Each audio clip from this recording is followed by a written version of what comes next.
You found it. Your home for the best content on your favorite team, the Fighting Tigers of LSU. Do us a favor, subscribe to the channel, leave your comments below, and be sure to smash that like button.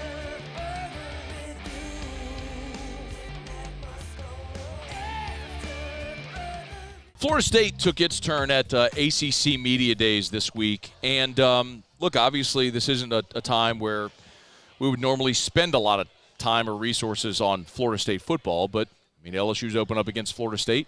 Everyone's anticipating that being a preseason top 10 matchup. It is the marquee game of the opening weekend.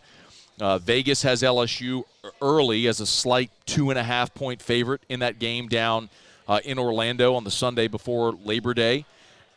So whatever's going on with the Noles is something we're going to keep an eye on here for the next month as we get closer to that game. And then, quite honestly, we'll probably keep an eye on Florida State throughout the season, because when you start thinking about however that game goes, like, you're going to be thinking about playoff and a non-conference, either a really good non-conference win, which you hope will be, or if you lose, you want Florida State to be awesome so that if it's a loss, that keeps looking better and better and better. So for strength of schedule and all those other metrics. But in any event, Jordan Travis took his turn at ACC Media Days when he was at the podium and talked a little bit about, and he did not shy away at all about the Seminoles' goals for this upcoming season.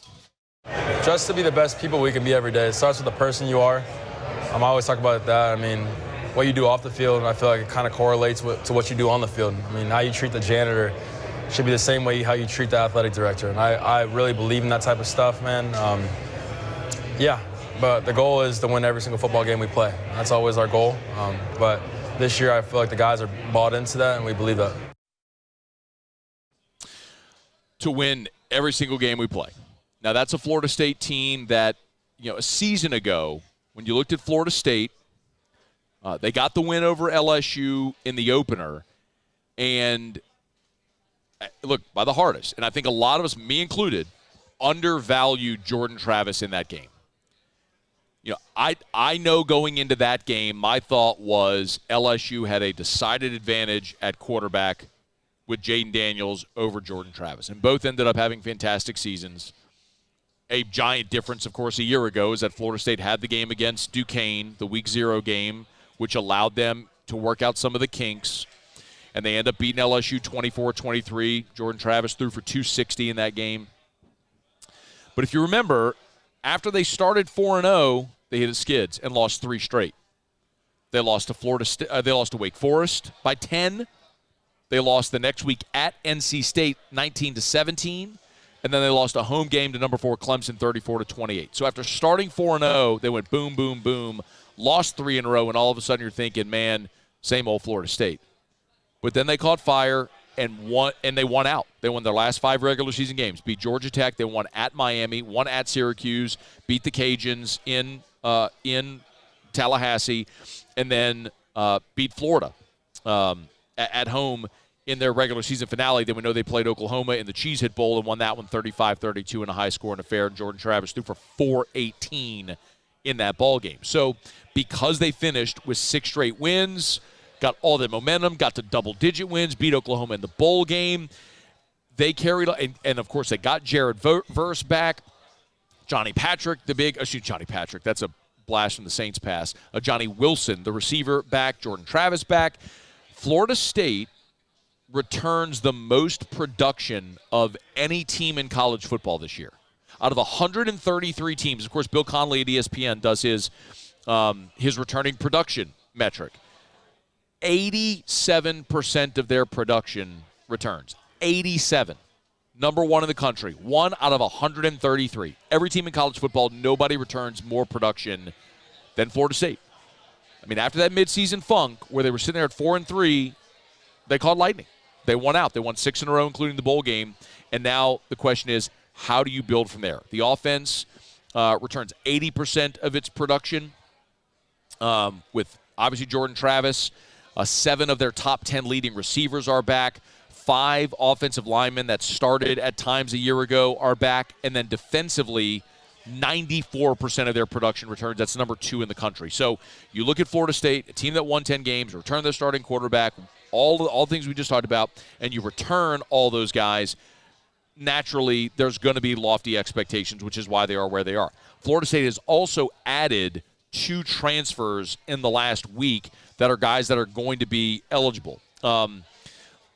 A few days ago, it was Northwestern linebacker Justin Cryer who transferred into Florida State. So Pat Fitzgerald was fired amid the hazing scandal. With the coaching change, it allows players to go and to be eligible. So Cryer is a 6'2", 225-pound linebacker. He was the second player from Northwestern to enter the portal after the firing. So safety Nigel Glover was the other. So Cryer was a 3-star recruit coming out of high school, but and had offers from Florida State coming out of high school, Georgia Tech, Tulane, Arizona State, Arkansas. This is a guy who's played a lot of football, had started all 13 games last year for Northwestern. So it's a linebacker that you talk about returning production. 90%, 94% of Florida State's production from a year goes back, and then they add Cryer now, who started all 13 games for Northwestern last year with 65 tackles on the season. And then this week they added a transfer from Ohio State.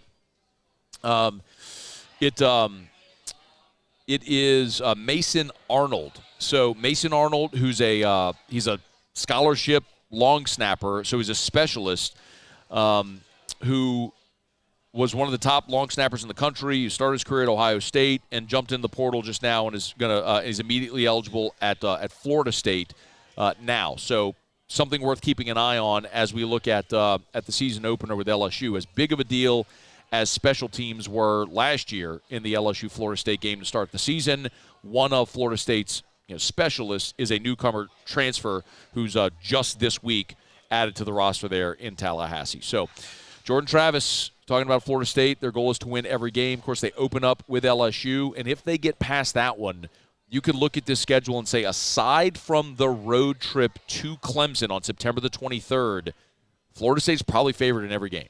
After LSU, they got Southern Miss at home. Then they're at Boston College. They're at Clemson, which we talked about. They get an open date. And then they play Virginia Tech at home, Syracuse at home, Duke at home. They go to Wake Forest, who, of course, is replacing its quarterback. They go to Sam Hartman, who's now at Notre Dame. They go to Pittsburgh November the 4th, and then they finish up with Miami at home, a non-conference game against North Alabama. Then they go to the Swamp in a game where Florida State could very well be playing for a playoff berth at that point. So, again, aside from the neutral site game against LSU and the road game against Clemson September 23rd, Florida State's likely to be favored in every other game they play. So Jordan Travis says the goal is to win them all. If they get past that first one against LSU, it's a very, very real possibility in the regular season for the Florida State Seminoles. But getting past LSU will be a very steep hill to climb. Hey, thanks so much for watching. Please leave your comments. I love to interact. And be sure to hit the red subscribe button below.